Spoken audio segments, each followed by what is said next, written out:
ஹalleluya, good morning. இன்னொரு முறை நம்முடைய தேவனின் வார்த்தைகளை தியானிப்பதற்கு ஆண்டவர் கொடுத்த வாய்ப்புக்காக அவருக்கே நான் நன்றி செலுத்துகிறேன்.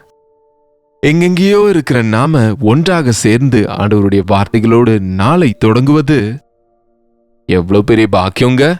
அது மட்டுமல்ல, உங்களில் அநேகர் வேற தேசங்கள்ல இருந்து இது அனுகூலமான நேரமா இராவிட்டாலும் தேவனுடைய வார்த்தைக்காக ஆசையோட காத்திருக்கிறீங்கன்னு எங்களுக்கு தெரியப்படுத்துறீங்க. அதற்காக தேவனை துதிக்கிறோம். இன்றைக்கு ஆண்டவர் தம்முடைய வார்த்தையை நமக்கு வெளிப்படுத்தும்படிக்கு ஒரு சிறிய ஜெபம் செய்து கொள்வோம். பரிசுத்தரே, எமக்கு நன்றி ஆண்டவரே. பேசுங்கப்பா, நீங்க பேசுங்கப்பா. மனிதர்களின் வார்த்தை எங்களுக்கு புரியாது. நீர் பேசினால் எங்களுடைய மனக்கண்கள் திறக்கப்படும். எங்க வாழ்க்கையின் பிரச்சனைகள் தீருமப்பா. இங்க எல்லாரோடு பேசுங்க. எங்க தேவைகளுக்கேற்ப பேசும்படிக்கு கிறிஸ்துவின் நாமத்தில் ஜெபிக்கிறேன் பிதாவே, ஆமென். தேவனுக்கு ஸ்தோத்திரம். வசனத்தை தியானிக்கிறோம்னு சொன்னா தேவனுடைய வார்த்தையை நம்ம கேட்கிறோம்னு அர்த்தங்க. ஆமா, அநேகருக்கு நிறைய விஷயம் புரியாது இல்லையா? நமக்கு எல்லாம் தெரியுமா? தெரியாது இல்லையா? நிறைய விஷயம் நமக்கு தெரியாது. தெரியாவிட்டாலும் நாம அவைகளை பயன்படுத்துகிறோம், உபயோகப்படுத்துகிறோம், நம்புகிறோம். அவைகள் நம்ம வாழ்க்கையில ஒரு பகுதியாயிடுச்சு. உதாரணத்துக்கு செல்போன் எடுத்துக்கோங்க. செல்போன் டெக்னாலஜி நமக்கு தெரியுமா? எப்படி அது நம்ம கைகளில் வேலை செய்து எங்கேயோ பேசுறவங்களுடைய வார்த்தைகளை ஈவன் வீடியோஸ்ல, இப்போது வீடியோ கால்ஸ்ல, அதெல்லாம் நம்ம செல்லுக்குள்ள எந்த ஒயரும் இல்லாம எந்த கனெக்ஷனும் இல்லாம எப்படி வருகிறது?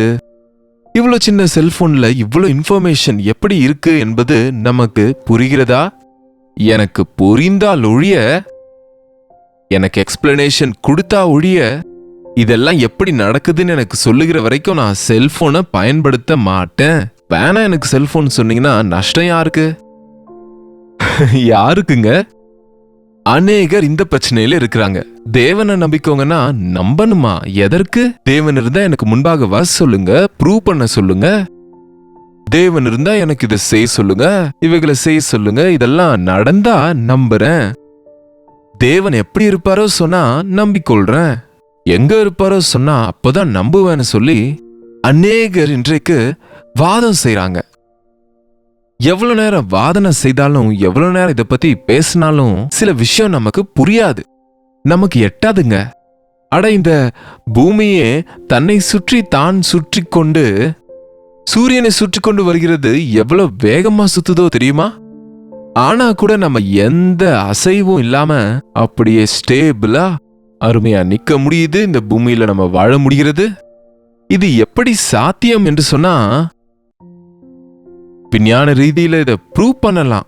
ஆனா சாமானிய மனிதர்களாகிய நமக்கு புரியாது இல்லையா? ஆனாலும் தேவன் இருக்கிறார், வானத்தையும் பூமியையும் உண்டாக்கினவர் என்று நம்புகிறோம். நம்பணும். நம்ப மாட்டீங்களா? நஷ்டம் போவீங்க. நம்பாவிட்டா நஷ்டம் போவோம். அந்த பஸ் மேல போர்டு இருக்கு, இந்த ஊருக்கு போகுதுன்னு சொல்லி நம்புறீங்க, ஏறி உட்கார்றீங்க. அந்த பஸ் டிரைவர் யாரோ ஒரு இருக்கிறார். சில நேரம் ஒல்லியா இருப்பாங்க, வீக்கா இருப்பாங்க, குள்ளமா இருப்பாங்க. இவ்வளவு பெரிய பஸ்ஸை ஓட்ட முடியுமா? உனக்கு டிரைவிங் லைசன்ஸ் இருக்கா? நீ டிரைவிங் லைசன்ஸ் காமிச்சாதான் வண்டியில ஏறுவேன்னு சொல்லி சவால் போட்டா நஷ்டம் யாருக்குங்க? போனா போயான்னு சொல்லுவார் அவரு. அப்படிதான் தேவனின் விஷயங்கள் வரும்போது நமக்கு நம்புவதனால அற்புதங்களை பார்க்க முடியுமே தவிர, எல்லாம் அறிந்த பிற்பாடு நிரூபிக்கப்பட்ட பின்பு நான் நம்புவேன்னு சொன்னா அதனால பிரயோஜனம் இல்லைங்க. வேதத்துல நிக்கோதேமு எனக்கூடிய ஒரு பரிசேயன் இருக்கிறார். நிக்கோடிமஸ், அவர் ஒரு பரிசேயன். அவர் முதியவர், அவர் போதகரும் கூட. அப்படின்னா அங்க பைபிள் டீச்சிங் பண்றவர் என்று சொல்லலாம். அந்த காலத்துல பைபிள்ன்ற வார்த்தை இல்ல, தேவனுடைய வார்த்தைகளை விவரிக்கிறவரா இருந்தார். அவர் ஒரு இரவு நேரத்துல ஆண்டவரிடத்துல வந்தாரு. ஆண்டவரிடத்துல வந்து ஒரு கேள்வியை கேட்டாரு. நித்திய ஜீவனை போதிக்கிற போதகரே, நான் நித்திய ஜீவனை பெற்றுக்கொள்ளும்படிக்கு என்ன செய்ய வேண்டும்? நித்திய ஜீவனுக்கு பரலோக ராஜ்யத்துக்கு போகணும்னா நான் என்ன செய்யணும்னு கேட்டாரு. அதுக்கு ஆண்டவர் சொன்னாரு, யோவான் 3 அதிகாரம் 3 வசனம், இயேசு அவனுக்கு பிரத்யுத்தரமாக, ஒருவன் மறுபடியும் பிறவாவிட்டால் தேவனுடைய ராஜ்யத்தை காணமாட்டான் என்று மெய்யாகவே உனக்கு சொல்லுகிறேன் என்றார். நான் எப்படி பரலோகத்துக்கு போகணும்னா மறுபடியும் பிறந்தால் ஒழிய பரலோக ராஜ்யத்துக்கு போக முடியும் என்ற உடனே அவர், ஒரு மனுஷன் முதிர் வயதா இருக்கையில் எப்படி பிறப்பான்? அவன் தன் தாயின் கர்ப்பத்தில் 2ஆம் தரம் பிரவேசித்து பிறக்க கூடுமோ என்றான். இது எப்படி நடக்குங்க? மீண்டும் 2ஆம் முறை பிறக்கணும்னா திரும்பவும் தாயின் கர்ப்பத்துக்கு போய் பிறக்கணுமா? இது எப்படி முடியும்? மறுபடியும் பிறப்பதென்றால் என்ன? என்னங்க மனம் திரும்புதல் என்றால் என்ன? இந்த விஷயம் இன்றைக்கும் அநேகருக்கு புரியாதுங்க. ஐயோ, தேவனுடைய ராஜ்யம் சமீபமா இருக்கிறது, மனம் திரும்புங்கள் என்ற போதனை இன்றைக்கு யாரும் நம்புகிறதும் இல்ல, அதை ஏற்றுக்கொள்றதும் கிடையாது. மனம் திரும்புகிறதே இல்ல. நமக்கு தேவன் இருந்தா என்ன மாத்த சொல்லுன்னு சொல்லுவாங்க சிலர். தேவன் இருந்தா எனக்கு ஏன் இந்த கஷ்டம்னு சொல்லுவாங்க இன்னும் சிலர். தேவன் சொன்ன வார்த்தைகளை நம்ம நம்பினா நம்ம வாழ்க்கையில அற்புதங்களை பார்க்க முடியும். எப்படி முடியும்? இது எப்படி முடியும்? 2ஆம் முறை தாயின் கர்ப்பத்துல நான் பிரவேசிக்கணுமா?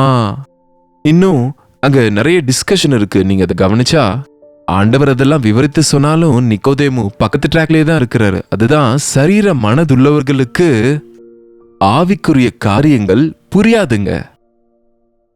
உங்க வாழ்க்கையில கூட அநேகமான சந்தேகங்கள் இருக்கு இல்லையா? அந்த சந்தேகத்தை தீர்த்தா நான் ஆண்டவரை நம்புவேன், ஆண்டவர் காணப்பட்டா அவரை நான் நம்புவேன்.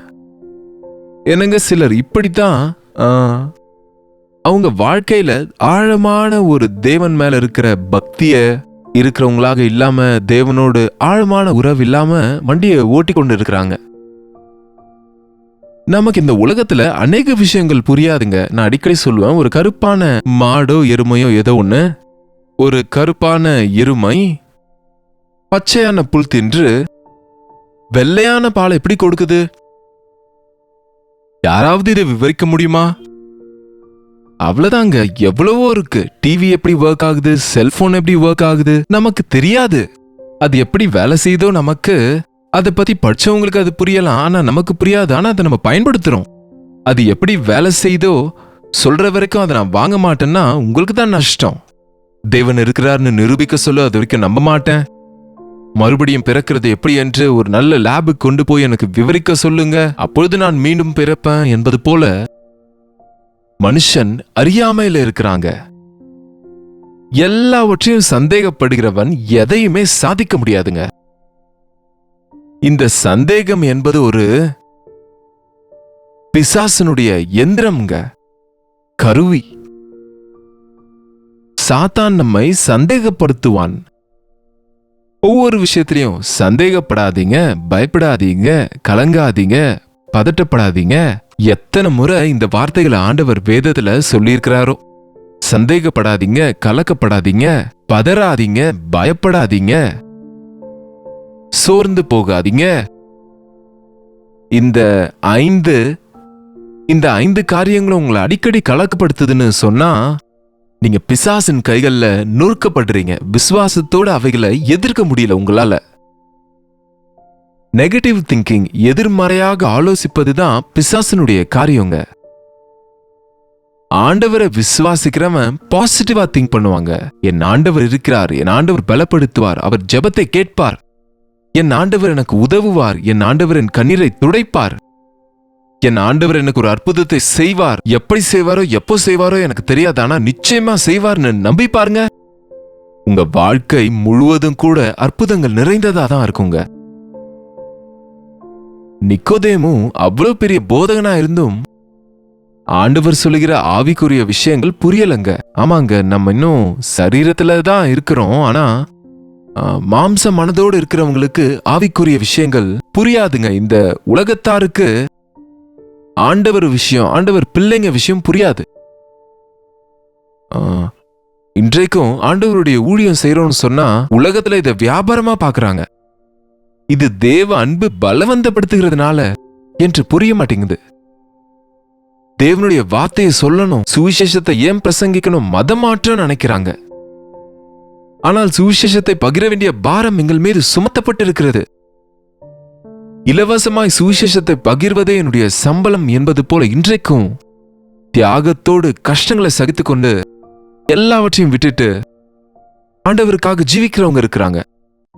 அவங்கள அடையாளம் பார்க்க முடியாத நிலையில உலகம் இருக்குங்க. இந்த உலகம் அவங்களுக்கு சன்மானங்களை செய்யாது. இந்த உலகம் அவங்கள பெருமை பாராட்டாது, அவங்கள கனப்படுத்தாது. நிச்சயமா இந்த உலகத்தார் உலக காரியங்கள் மேலதான் மனசு வைப்பாங்க. நம்ம பரலோகத்துக்குரியவங்க ஆண்டவரை பாருங்க, எப்படி சித்திரவதை செய்து அவரை தூஷித்து அவர் மீது துப்புனாங்க. யாருங்க அவரு? உலகத்தின் ரட்சகரா வந்தாரு. நம் எல்லாருக்காகவும் ரத்தம் சிந்த வந்த ஆண்டவரை அவமானப்படுத்தினாங்க, அவரை கஷ்டப்படுத்தினாங்க, சித்திரவதை செய்தாங்க. ஆனாலும் ஆண்டவர், என் சந்தோஷத்தை உங்களுக்கு கொடுத்து போகிறேன், என் சமாதானத்தை உங்களுக்கு கொடுத்து போகிறேன், நான் பிதாவின் சித்தத்தை நிறைவேற்றுகிறேன், மனிதருக்கு ரட்சிப்பின் காரியத்தை ஆயத்தப்படுத்துகிறேன் என்ற திருப்தி சிலுவையில பயங்கரமான வேதனையில் இருந்த ஆண்டவருக்கு இருந்தது.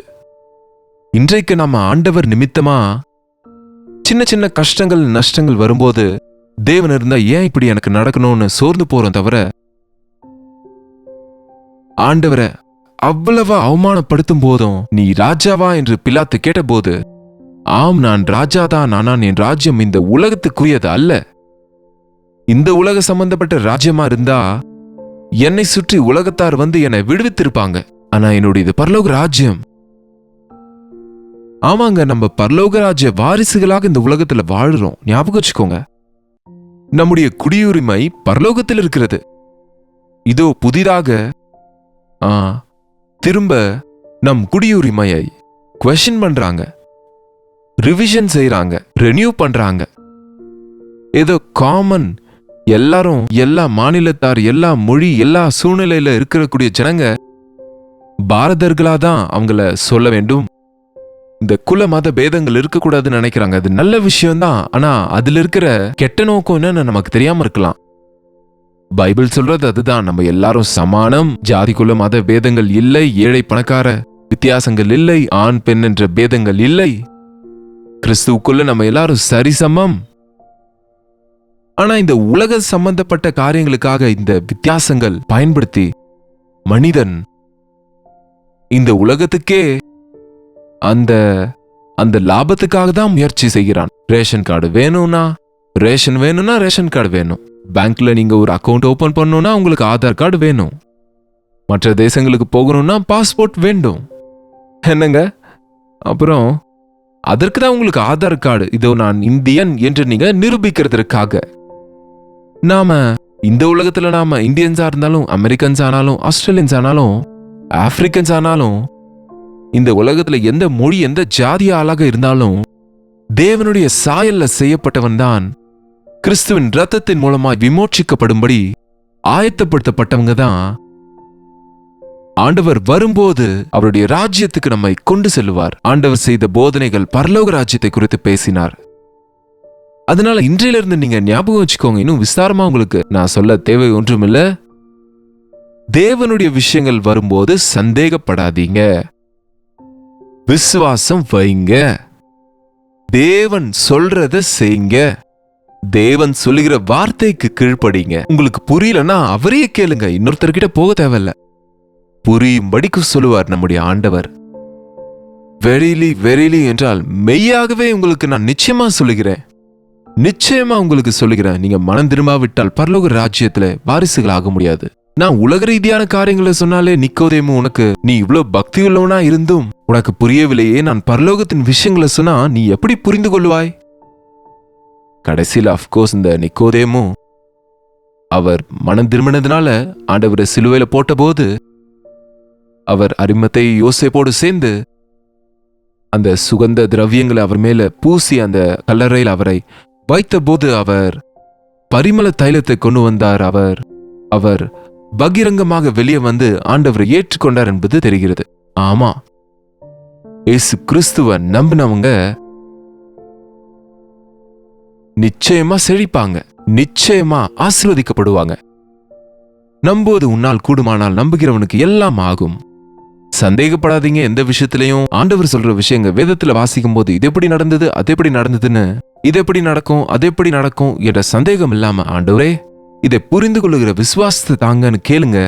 சில நேரம் நீங்க உங்க வாழ்க்கையில எதிர்கொள்ளுகிற விஷயங்கள்ல இன்னல்கள் வரும்போது, உங்களுக்கு புரியாத போது நீங்க ஆண்டவரை கேட்டா, எதற்காக இந்த கஷ்டம், நஷ்டம், இந்த சோதனை அனுமதித்தாரோ அதை நீங்க அறியும் போது, அதுல இருக்கிற உண்மையான அர்த்தத்தை, இது நமக்கு எவ்வளவு நன்மையாக மாறப்போகுது என்பதை நீங்க உணரும் போது நீங்க எவ்வளவு சந்தோஷப்பட்டு மகிழ முடியுங்க. தலை வணங்குங்க, ஜெபிப்போம். பரிசுத்தரே, அன்புள்ள தகப்பனே, உமக்கு நன்றி ஆண்டவரே. யார் யார் எங்கெங்கிருந்து இந்த வார்த்தைகளை கேட்டுக்கொண்டு இருக்கிறாங்களோ ஒவ்வொருவரையும் சந்திங்கப்பா.